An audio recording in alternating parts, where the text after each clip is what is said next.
Hello friends, Drew here, hanging out on a roof in Landenberg, Pennsylvania, and I want to talk to you about trees for a second. If you have trees that are rubbing against the side of your house that are up on your roof, you may want to have them looked at and you may want to have them trimmed back, and here's why.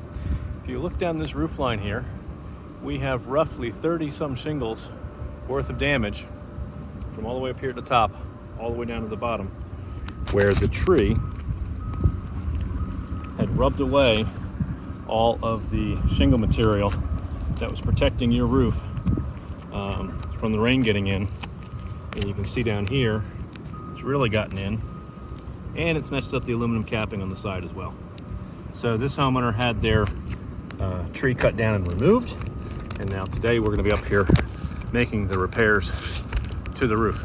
So if you've got a tree rubbing against your roof, it may be worth investigating and checking out getting that trimmed or taken care of, so that you don't wind up with some additional cost of having your shingles have to be replaced, the rake board capping adjusted, siding repaired, those kind of things. This is Drew for 𝗗𝘁'𝘀, your full service construction and renovation company, your Pennsylvania home improvement contractor number 88078. Remember, we're done with it. You'll be proud to say it's not just done, it was 𝗗𝘁'𝘀. We'll catch you on another video. Bye for now.